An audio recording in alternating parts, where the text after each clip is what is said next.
Ligne, couleur, organique. Aujourd'hui, on trade avec La Claude, artiste tatoueuse québécoise de passage à Paris. On a parlé permaculture, système métrique et feuilles d'érable. Bienvenue dans Trademark. Et le tatouage est une façon aussi de fixer le temps, de fixer une époque. J'ai un tatouage à plusieurs dimensions. C'est une reproduction d'un Modigliani. Eh bien, cela montre combien le tatouage est un besoin. Je vous laisse avec ces aiguilles. Alors, eh bien, bonjour Claude. Bonjour. Ah, allô? Quoi? Allô? Oui? Ben, désolée, j'ai bugué parce que... Je suis allée pour dire bonjour, parce que c'est ça que vous dites, mais nous, au Québec, on dit tout le temps allô. Allô? C'est Mais- vrai? Oui, mais vous le dites juste Nous, on au le dit téléphone. au téléphone. Mais c'est ça, partout où je vais, je dis hello, parce Hello. que je me dis, c'est presque allô, Mhm. mais pas tout à fait. Au moins, parce t'es que sûre de... je suis pas capable de dire salut, bonjour, Eh ben, on va se dire allô? allô. Allô Claude? Eh, pour moi, j'ai l'impression de te téléphoner. Oui, je me fais faire le gag assez souvent. Allô? C'est Très qui? Eh bien, allô Claude, ici Zoé, bonjour. Allô? Ah putain, j'ai dit bonjour. Ah, C'est le début le plus chaotique de l'histoire. Allô, vous me recevez? allô? Très bien. Comment vas-tu? Ça va bien, et toi? Ça va, tranquillement. Je suis malade, je m'excuse pour ma voix un peu nasillarde. Mais bon, On n'entend rien. voilà, j'aime bien, ça donne un petit edge. cachet. Ben Voilà. Eh bien, aujourd'hui, on va discuter de ton métier de tatoueuse. Mhm. Voilà, donc moi, je te connais sous ton pseudo Instagram, qui est La Claude. Oui, Déjà, je trouve ça trop stylé. merci. Est-ce que tu peux m'expliquer, je sais un petit peu, mais est-ce que tu peux m'expliquer l'origine de ton pseudo? Ouais, ben dans le fond, mon nom c'est Claude, on l'aura compris. Puis depuis que je suis toute jeune, on a toujours cru que j'étais un homme parce que c'est sûr, c'est pas les mêmes générations en France qu'au Québec, mais actuellement au Québec, si tu t'appelles Claude, les chances sont que t'as 60 ans et t'es le père d'une de mes amies, par exemple. D'accord, ok. Les jeunes femmes qui s'appellent Claude, c'est assez rare. Doublé du fait que j'ai un nom de famille masculin, Raymond. Ok. Ça fait que tout le monde croit tout le temps que je suis un homme. Puis, en plus, il y a une équipe vraiment... il y a une équipe de baseball à Montréal où il y avait un joueur étoile qui s'appelait Claude Raymond. Oh, wow. Donc, à toutes les fois que je me présentais, on me parlait d'un joueur de baseball que je connaissais pas. Puis aussi, on me prenait pour un homme, mais je me suis dit, ça serait une belle façon de dire non, je suis pas un homme, je suis la Claude. Puis autant c'est une façon de mettre les choses en guillemets au clair, même si c'est pas tant important mon genre, mais plutôt de aussi en tant que femme de prendre une place. C'est comme, ben, on le sait, on vit dans un monde d'hommes. Donc, parmi tous ces hommes qui Parmi s'appellent- tous ces Claude, parmi tous ces maudits Claude, tu es La Claude. la Claude. Puis maintenant, je me sens un peu mal parce que j'ai entendu dire qu'il y a une autre fille à Montréal qui s'appelle Claude qui tatoue. Puis j'ai comme l'impression d'avoir volé l'identité Ah, de genre, Claude. tu revendiques, c'est moi La Claude. Ouais, il peut pas en avoir deux Claude maintenant. Mais bon, Pour moi, tu restes La Claude. ça se veut pas La seule, prétentieux. l'unique. Merci. Bon, pour ceux qui ne l'auraient pas remarqué à l'accent, tu nous viens tout droit de Québec. Bienvenue en France. C'est ta première Merci. fois à Paris?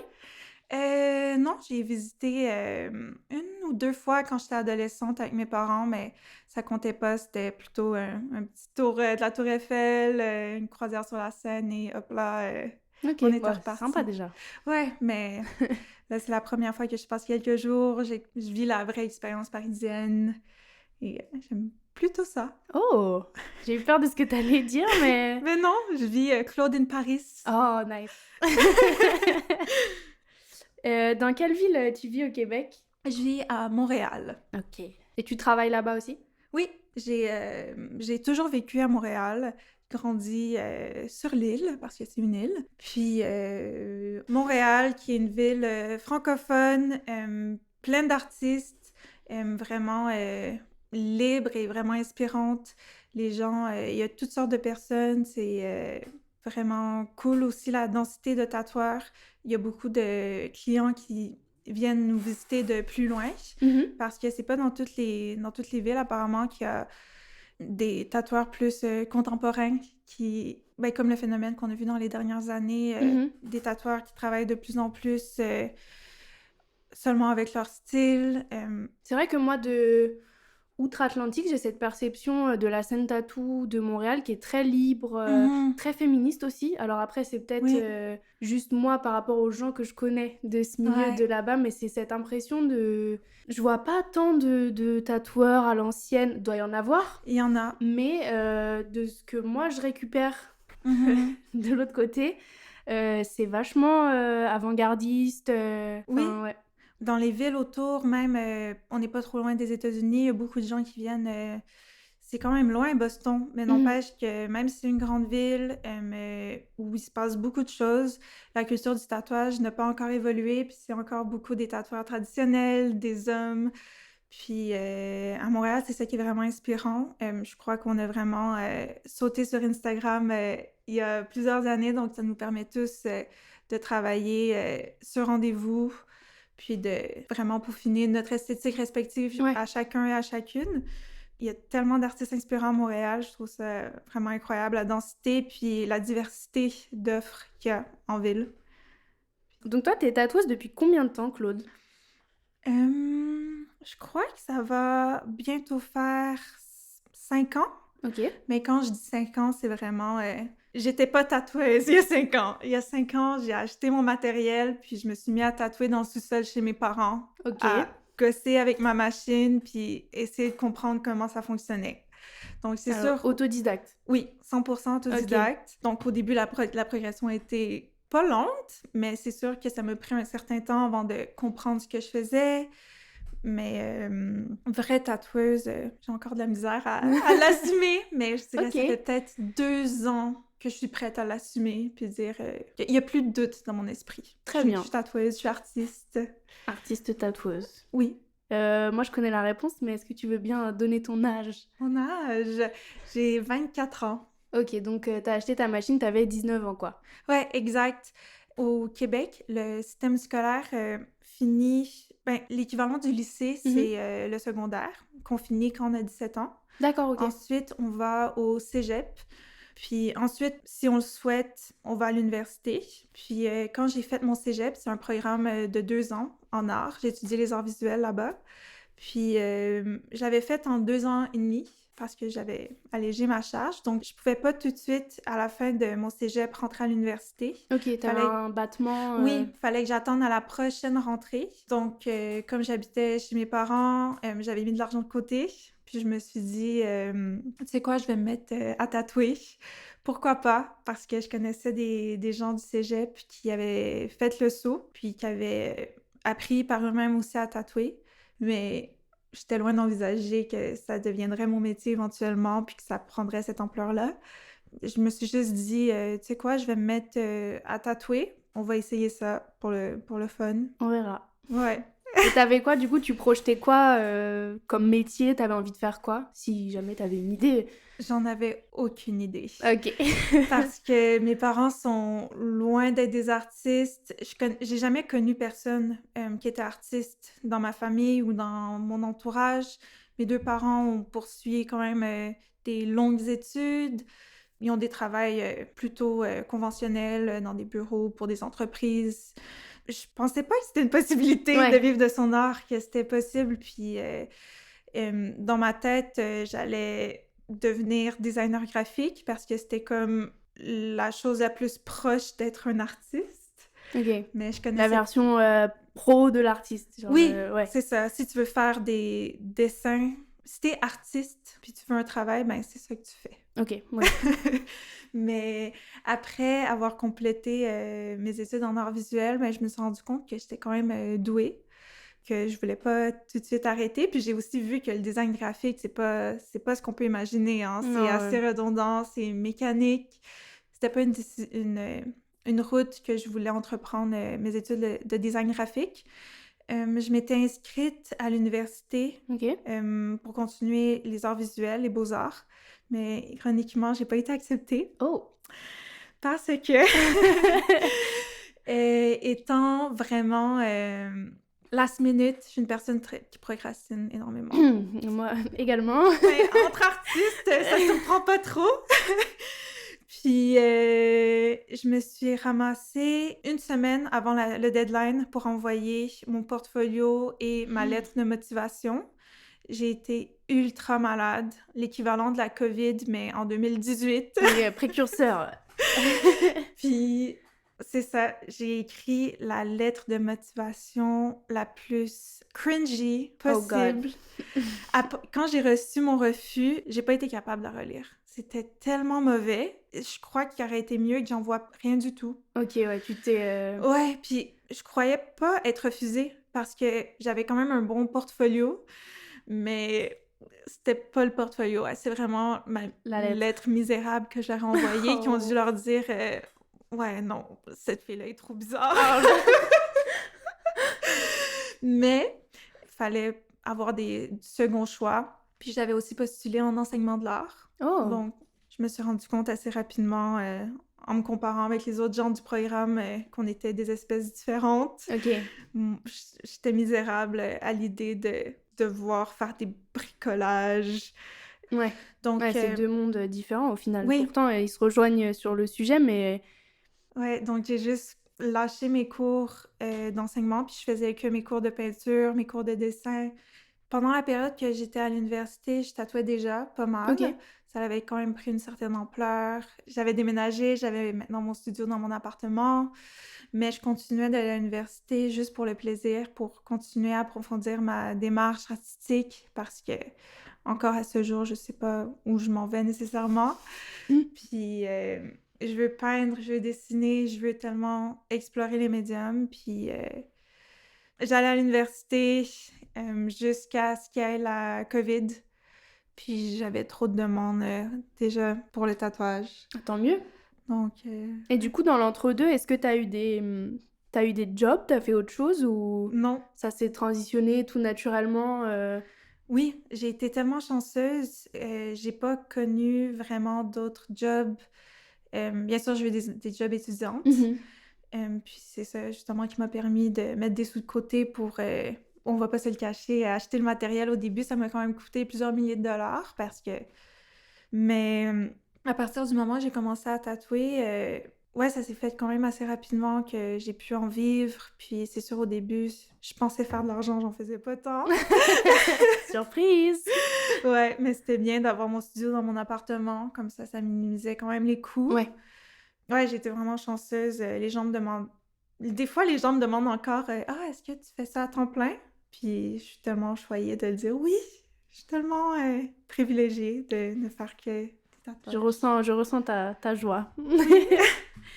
Et du coup, aujourd'hui, tu tatoues plus chez toi? Tu tatoues dans un studio? Oui. Tu m'en as parlé ce matin. Est-ce que tu peux me parler de ton studio? Oui, je travaille chez Minuit 10 à Montréal.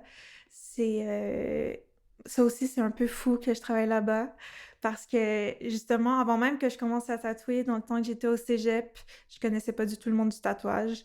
Puis c'est une de mes amies qui me parlait « Ah ouais, le studio le plus cool à Montréal, c'est Minuit 10. » Puis elle m'en parlait, puis moi, j'étais comme « Ok, je sais pas trop. » Mais j'en entendais beaucoup parler, comment c'était un super bel endroit.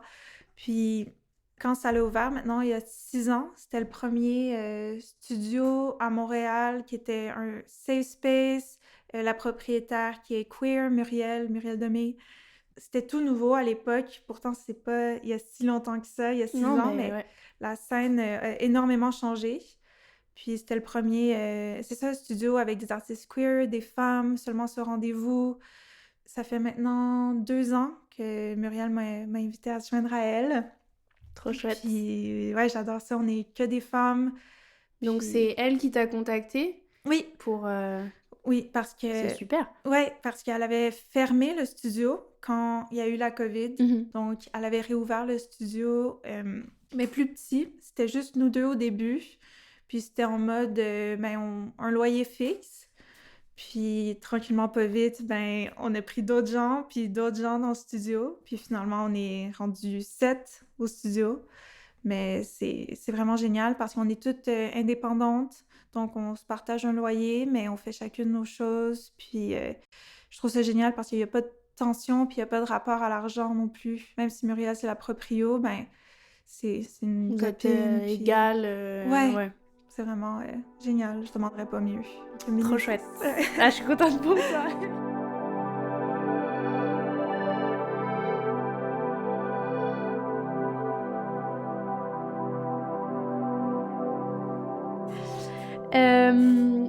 Ok, petite question clé. Est-ce que tu pourrais me définir ton style de tatou en 3 mots? 3, Yes. il y aurait ligne, Ok. il y aurait couleur, Mhm. organique. Oh, j'adore ce mot, je le dis tout le temps. Ah, moi aussi. Alors que moi, je l'ai pris de l'anglais, tu sais. Mais en Ah français, oui? on le dit pas. Ah ouais? Au Québec, on le dit beaucoup. Bah, enfin, Ouais, c'est comme sûrement vous un êtes proche de anglicisme. Oui, il y a l'anglais, mais énormément de mots qu'on se rend pas compte au ouais. Québec. Mais c'est vrai qu'organique, on le dit très peu en Ouais. français et j'adore. Je trouve que c'est un beau mot et ce qui représente. Enfin, je Mhm. trouve ça chouette. Bon, bref. Ouais, je l'utilise tout le temps pour décrire des formes organiques. Mhm. Puis moi, je suis vraiment... j'aime les choses rondes. Je suis pas du tout métal, droit, carré. Je suis une personne, c'est ça. J'aime la terre, j'aime les trucs organiques. Bref, Très bien. Bah, je suis trop contente d'entendre ce mot. Trop contente. mon mot préf. Allez. Bah, on parle d'organique, de forme, etc. Où tu trouves ton inspiration? Comment tu dessines? Comment tu travailles cette partie-là de ton métier? Au début, ben, on peut voir mon travail émerge un peu du one-line, ce style de dessin. Puis au début, je me suis mis à dessiner comme ça juste par paresse parce que j'avais pas d'énergie. Quelle puis... honnêteté! Ah oui! Ouais, puis je suis une personne aussi, j'aime avoir des résultats rapidement, je suis vraiment pas du genre minutieuse. Puis c'est ça, je m'étais mis à faire du one-line. Là, évidemment, depuis, ça a évolué. Mais mon inspiration vient beaucoup...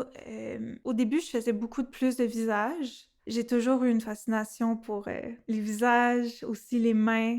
Le corps humain, c'est magnifique, mais tout ce qui est de plus en plus, je penche vers justement les formes organiques, donc les feuilles, les branches, la nature. Puis pour créer, il faut que je sois dans un certain mindset. C'est pas mécanique pour moi, c'est vraiment... C'est organique. Oui, je te l'ai dit, c'est mon mot préféré. Je suis comme un peu une genre de grande romantique. Tu t'assois pas à une table en te disant, bon, là, Si je vais dessiner. Non. Non. Non, non, non. Tu vis Oui. et il faut que tu dessines d'un coup. Non, non? c'est pas ça. Comment dire? Je suis vraiment aussi une personne très solitaire. Donc, D'accord. faut que je sois seule. Faut que mon environnement soit agréable. Donc, que je sois chez moi. Puis chez moi, c'est que des plantes et des tapis et mes chiens. Je dois être dans un endroit calme, confortable. Puis la musique est clé. J'écoute de la musique. Puis souvent, mon inspiration va venir de photographie. Je suis vraiment... je ne peux vivre sans Pinterest. Ok. J'ai manqué la vague. En 2016, j'y étais pas. C'est que depuis il y a 2 ans que j'ai découvert Pinterest. Puis maintenant, comme toute mon inspiration vient de là parce que je trouve que c'est vraiment facile de trouver des images de référence. Puis j'ai plein de dossiers, mais quand je vois quelque chose qui m'interpelle, que je trouve beau, je prends... Des fois, je vais avoir une idée de ce que je veux en faire. Des fois, non. Donc, souvent, je fais juste tracer par-dessus. Je fais des calques. Après ça, je vais faire des collages. Je joue beaucoup sur mon iPad avec les lignes, avec des formes. Des fois, j'ai rempli. Des fois, non. C'est beaucoup d'exploration. Ok. Mais n'empêche que... Ouais. Et t'écoutes quoi alors, comme musique? Ah, j'écoute tellement de choses, du coup. Ça serait une autre chose. En ce moment, si tu dois te mettre en mode dessin, tu te poses entre tes plantes Ouais. et tu lances quoi? L'affaire, c'est que j'ai pas... C'est rare que je mets un artiste en particulier. Puis je suis rendue tellement paresseuse que je fais confiance à Spotify. Puis Tu lances un random rap? Oui, c'est ça! Mais j'aime la musique triste. Oh. Mais j'écoute toutes sortes de musique. Ça dépend de mon vibe. Mais tu vois, pour dessiner, souvent, c'est de la musique plus douce. Ah, mais je suis quand même dans un gros vibe de piano ces temps-ci. Ok. Mais sinon, je dirais un de mes artistes préférés à vie, c'est Patrick Watson. Ok. Justement, aussi un Montréalais. puis il combine comme piano, il chante. Je vais jamais me lasser d'écouter sa musique. Mais j'ai besoin d'écouter quelque chose vraiment qui me touche pour me mettre vraiment dans un esprit de création. Il faut vraiment que je sois vulnérable, j'ai l'impression, pour dessiner. Ok, t'as besoin d'avoir accès à ces émotions-là, à Oui. cet état-là pour... Oui, Ok. pour pondre, puis comme enlever un peu mes barrières. Mhm. Parce que j'ai l'impression que j'en ai quand même beaucoup des barrières. Je suis pas la même personne en public que quand je suis seule à la maison. Ouais, c'est vraiment comme une vulnérabilité quand je dessine. Et du coup, là, spontanément, je me demande si tu crées quand t'es dans un état vulnérable comme ça, est-ce que c'est pas dur après pour toi de montrer au monde cet art-là, tu vois? Est-ce que toi qui sais dans quel état tu lui as donné vie, est-ce que c'est pas dur après? Enfin, c'est quand même du coup une porte vers ton toit. Non, je trouve pas ça du tout difficile. Non, c'est vraiment une bonne question. Mais c'est pas comme s'il y avait une signification. Pour moi, c'est purement esthétique, les D'accord. dessins que je fais. Il n'y a pas de signification. Puis souvent, justement, mes clientes vont avoir une interprétation puis dire que ça leur fait penser à ci ou à ça. Mais quand je dessine pour des flashs, pour des tatouages, je réfléchis en ce moment, mais ouais, je suis pas mal certaine que c'est toujours seulement qu'esthétique. Ok, Donc, ça me dérange pas de le partager, puis ouais. très bien. Petite question technique. Quelle machine tu utilises? J'utilise le pen de Cheyenne Sol Nova, donc c'est un pen sans fil. C'est bon, je commence Ouais, à connaître tu sais un quoi? peu. Avant, je posais cette question, je comprenais rien aux réponses. Maintenant, ça va mieux. Je Ouais. commence à situer les pens, les bobines, les marques, les machins, Ah, ça va. nice. Mais Ok. tu vois, j'avais acheté ça parce que j'étais tellement overwhelmed quand j'ai commencé à tatouer que je me suis dit, je vais prendre le genre de machine le plus simple possible. Mhm. Donc, des cartouches, tu clips ça, puis hop, t'es prête. Ouais. Fair. Donc là, t'es en guest à Paris en ce moment. Ouais. Est-ce que t'en as fait d'autres? Est-ce que tu voyages beaucoup dans le cadre de ton travail de tatoueuse ou pas? C'est la première fois que je fais un guest. Oh! Oui!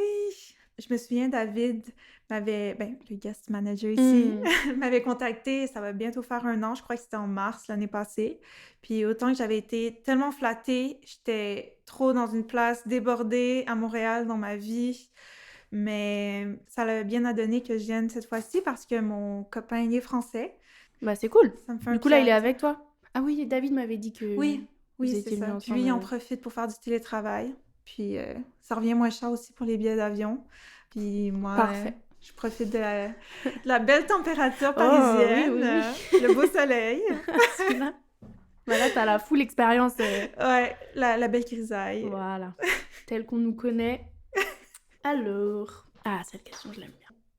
Quelle est ton étape préférée dans le process du tatou? Ça peut aller du dessin jusqu'à, je sais pas, la prise de rendez-vous, la rencontre avec un ou une cliente, le reveal du tatou à la fin. Est-ce qu'il y a un moment comme ça qui te marque plus que les autres, qui te plaît? Ben, définitivement, ce que je préfère le plus du tatouage, c'est la rencontre qu'on a.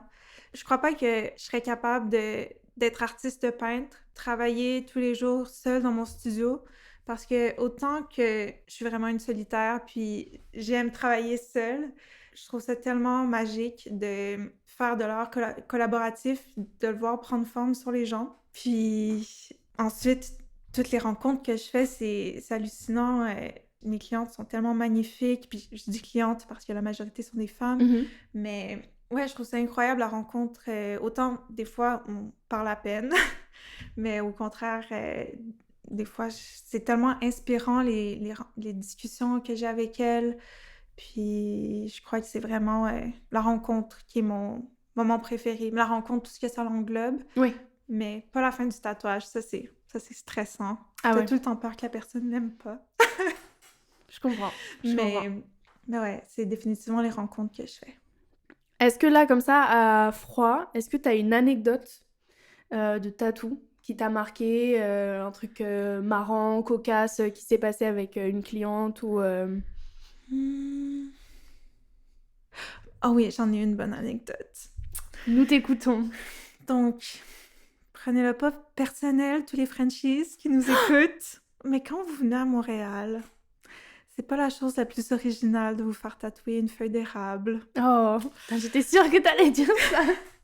Au studio, on se fait tout le temps contacter pour des feuilles d'érable. Euh, Et nous, la Tour Eiffel, hein. Ah, c'est sûr. Mais il y a quelques temps, il y avait une fille qui m'avait envoyé, c'est ça, qu'elle voulait une feuille d'érable. Mais l'image de référence qu'elle m'avait envoyée, c'était le logo de Air Canada.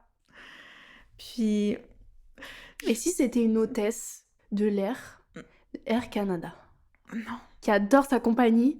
Je crois pas parce que, évidemment, elle avait bien pris soin de me dire qu'elle était française puis qu'elle voulait vraiment graver à tout jamais son souvenir de Montréal. Ok. Donc, j'espère qu'elle s'est pas fait tatouer le logo d'Air Canada. Mais si oui, elle devrait négocier une entente avec eux, un genre de partenariat Ouais, c'est ça. d'influenceuse. Waouh! Ouais, ça, c'est les classiques, on en a toutes les semaines. Quand t'as commencé, j'étais sûre que t'allais dire ça, mais en fait, avant, j'aurais pas imaginé, mais ouais. Ouais, vraiment, quand j'ai vu, elle m'avait vraiment envoyé « je veux ça », puis je me suis dit « non, ça peut pas être le logo d'Air Canada, mais que veux-tu ». Elle a eu une très bonne expérience de vol, ça a fait Ben partie oui. intégrante de son voyage. Elle voulait Le remercier... meilleur review possible pour Voilà. Air Canada. Ah, waouh!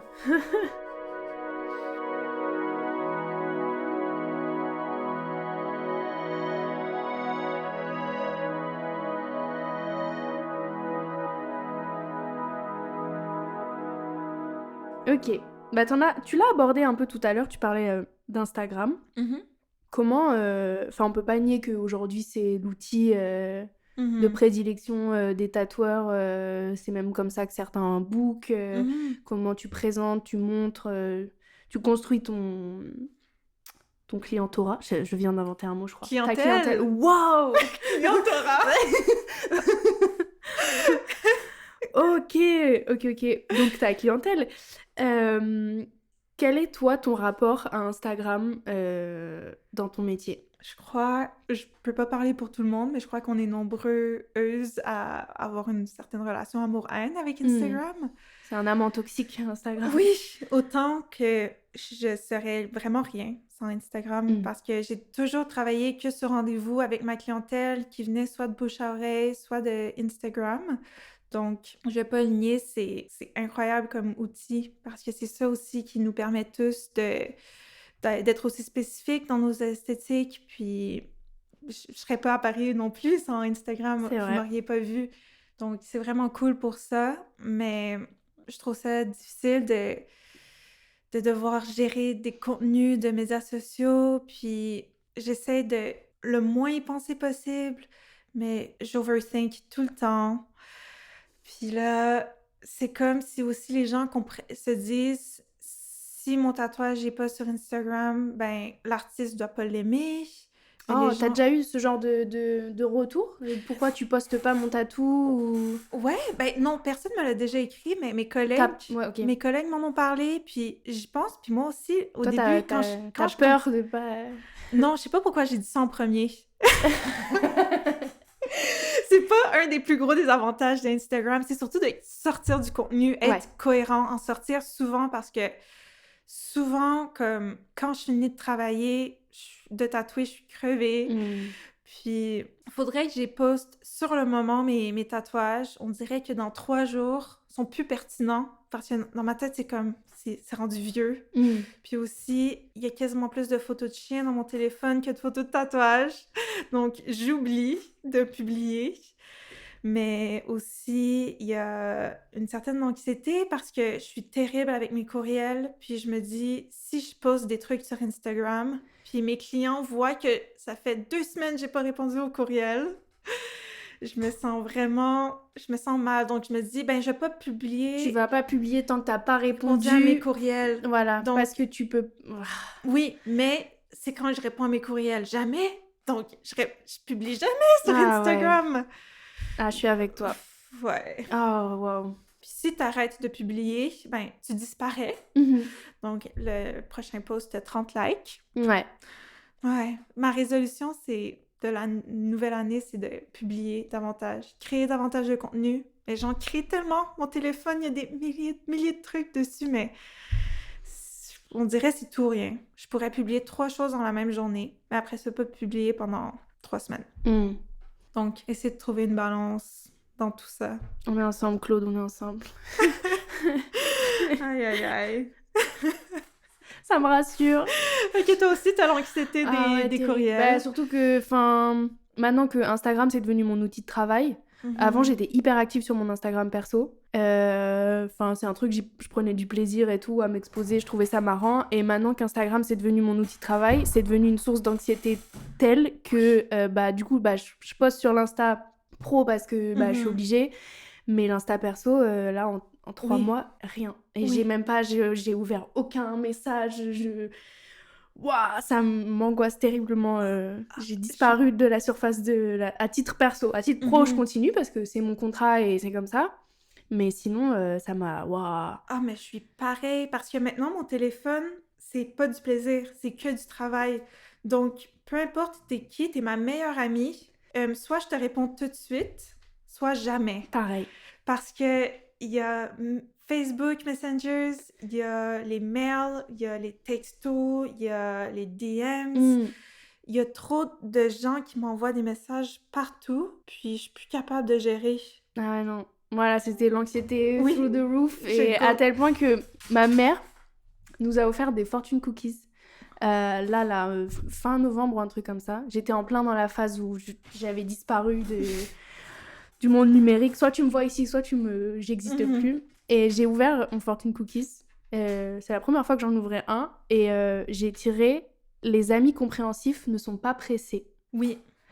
Ça m'a hit, genre, waouh. Et du coup, je l'ai mis dans ma coque parce que sinon, Parce qu'il y a des gens, au fond, je m'en fiche de pas répondre. Mais mes amis proches, comme tu dis, ça peut être mes meilleurs potes, où je leur avais pas répondu depuis 1 semaine, 2 semaines, et des trucs à la con, genre... et ils commençaient à s'inquiéter et tout, tu vois. Mais moi, j'étais juste pas capable de répondre et de m'engager dans une conversation, trop peur des réponses. Enfin, bref. Je suis pareil, je croyais être la seule. Je ghost tout le monde. Les seules personnes à qui je parle, c'est mes parents et ma sœur et mon copain. Mon copain, oui. Mes collègues, oui, parce que je sais que je vais les voir le lendemain, donc si je leur réponds pas, c'est bizarre. Mais sinon, waouh. Ma famille, je me mets une discipline parce que ils m'aiment, je les aime et que je veux pas les inquiéter. Oui. Voilà, parce que moi je les connais, eux ils ont tendance à s'inquiéter si je réponds pas. Oh. Mais ouais. Moi, une chance, j'ai mon copain qui répond plus, donc ils doivent se dire si mon copain, dans la conversation de famille, si mon copain répond, Claude doit être en vie. Je fais pareil sur les conversations de groupe où il y a mon mec aussi. Je dis tu peux répondre s'il te plaît, comme ça ils savent que je vais avec. Dans notre famille, on a un GPS, on sait en tout temps qui est où. Oh wow. Puis on a ça, moi ça m'a jamais choquée, tu sais, j'avais ça à l'époque, depuis que j'ai comme 18 ans quand j'habitais chez mes parents. Puis c'était juste comme vraiment de bonne foi, comme ça, si on rentre pas le soir, on n'a pas besoin de texter nos parents. Mais eux, ils ont une paix d'esprit de savoir que on sait qu'on est en vie quand on voit qu'il y a du mouvement. Je vais peut-être commencer à penser à ça. Ouais. Pour au moins mes parents et mes amis très proches, qu'ils arrêtent de s'inquiéter. Ils vont devoir que faire des allers-retours entre la shop et chez toi. Bah oui. Mais au moins, ils voient que je bouge. Mais oui. Bon, je sais pas si je garderai tout ça, c'est un peu... Ah oui, non. Je suis pas prête à m'exposer comme ça ben non, encore. t'inquiète. Mais bon, ça fait plaisir. Oui. I feel you. On va parler un peu de toi en dehors du tatou. Est-ce que tu travailles d'autres supports ou est-ce que tu envisages de travailler d'autres supports que la peau?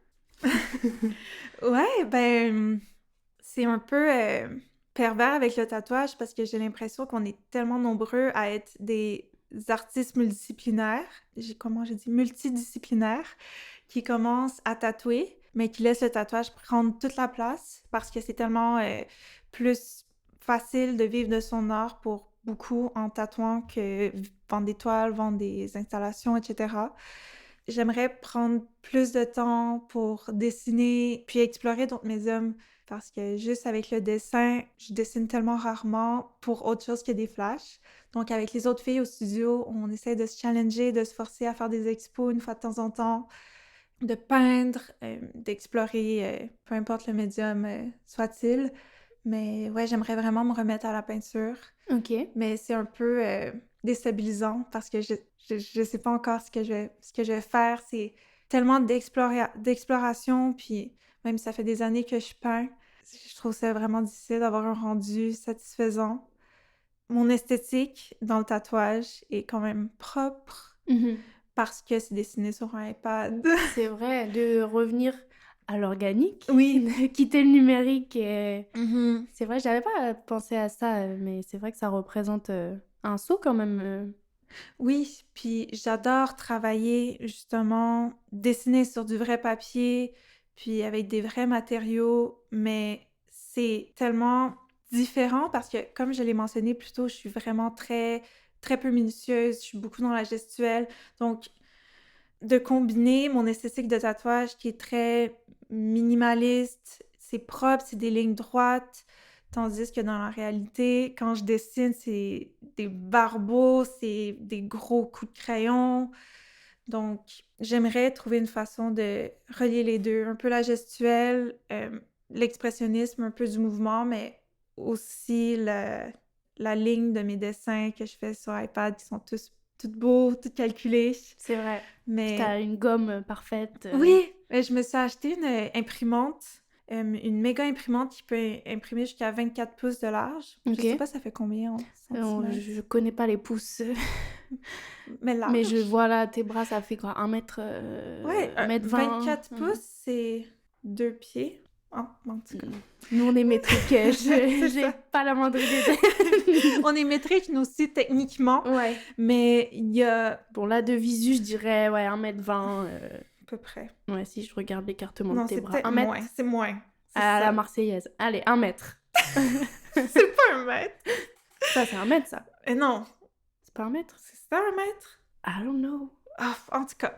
Ok, grand, Je voilà. me suis acheté Une une imprimante méga grand imprimante. format, puis j'ai trop hâte de revenir à Montréal pour plus expérimenter avec. Je me disais que je pourrais imprimer, par exemple, sur des grands papiers, un dessin juste de lignes, vraiment minimaliste, puis par la suite rajouter ma touche à la main, plus de couleurs, de crayons, de peinture.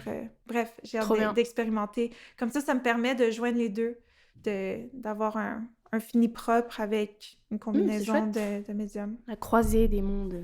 Oui. La rencontre. Trop bien. Hâte de voir ça.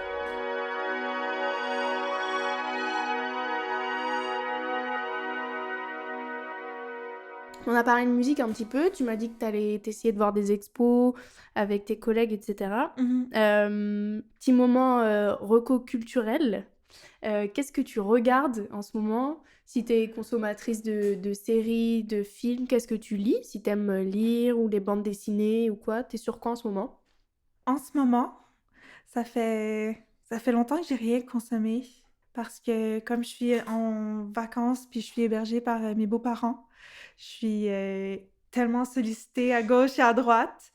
Mais je vais pas te mentir, en arrivant en France, j'ai écouté la 3e saison de Emily in Paris parce que j'adore Emily in Paris.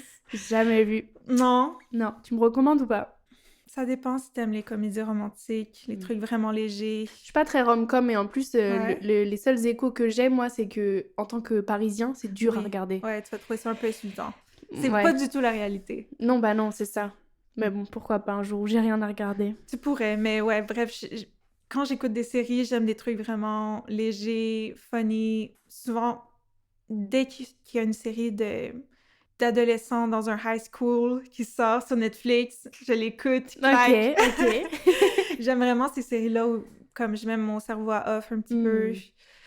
Sinon, niveau lecture, à Noël, j'ai reçu un livre pour construire une serre parce Oh, que je jardine énormément. L'été, je suis quasiment autant maraîchère que je suis tatoueuse trop bien. parce que ça avait commencé comme un projet COVID, mais au final, j'ai vraiment eu la piqûre du jardinage. Donc, j'ai un grand jardin dans les cantons de l'Est, près de Montréal.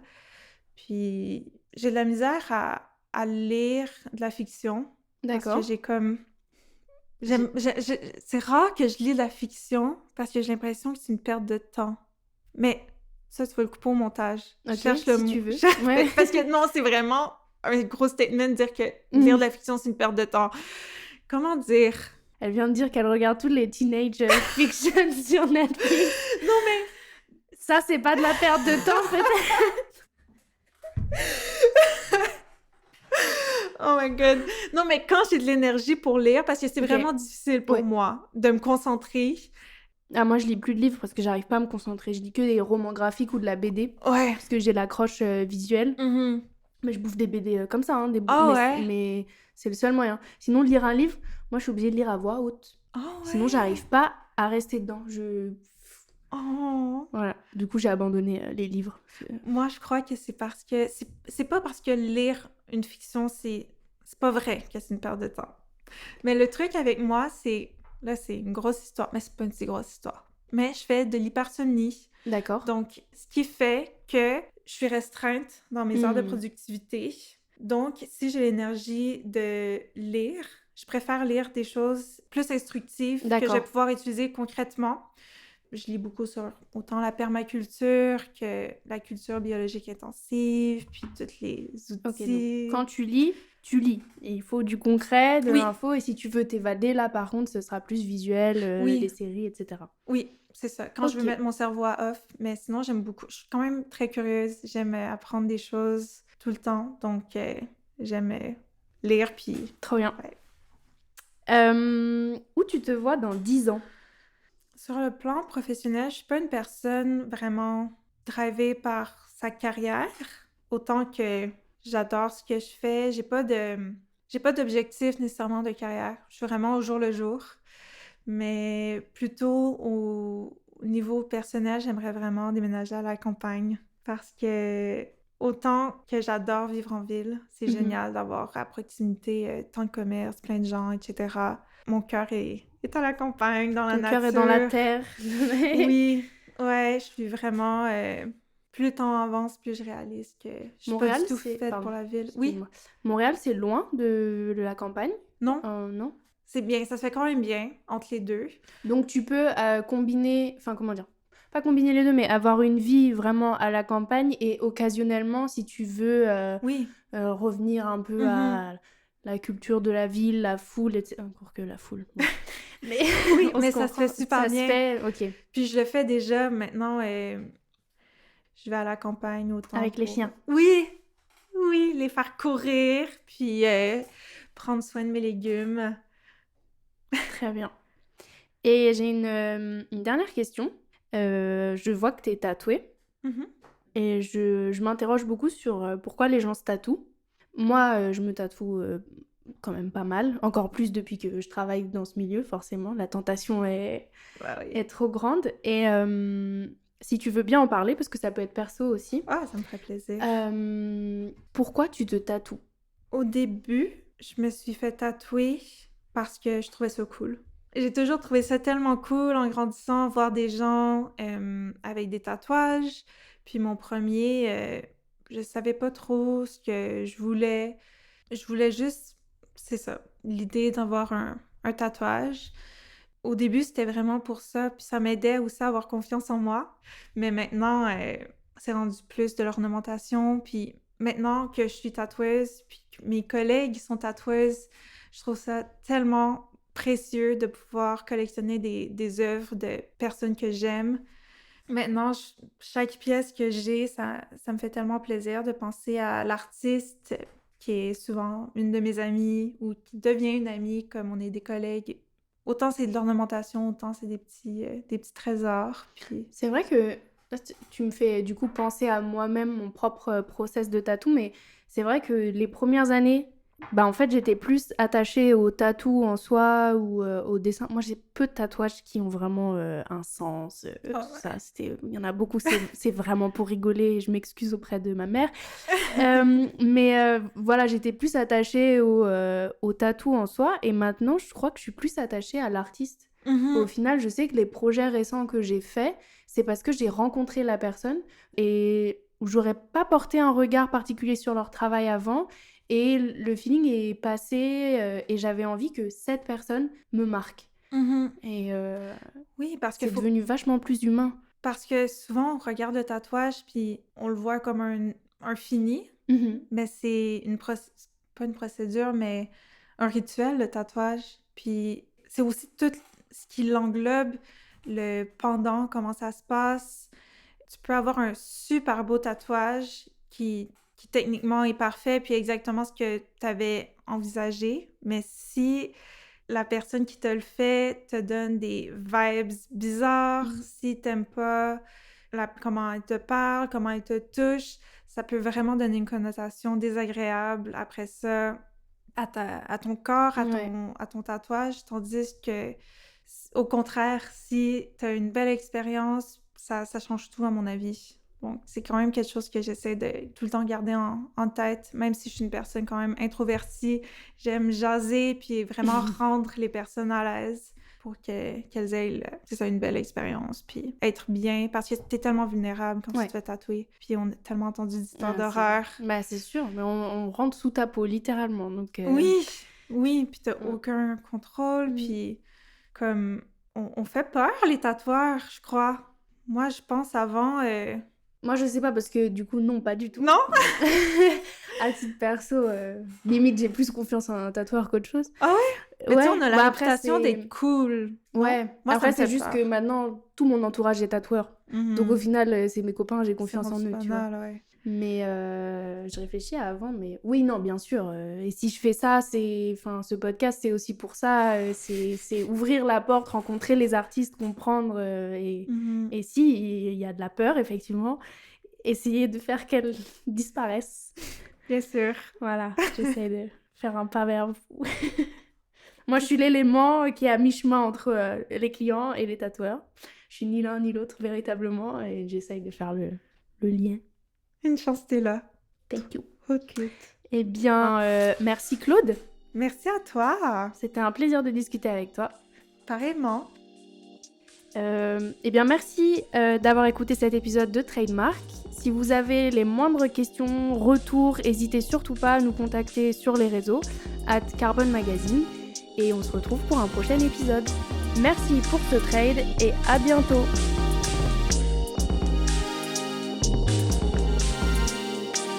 Le phénomène tatouage, finalement, n'affecte qu'une minorité de gens en France, non ?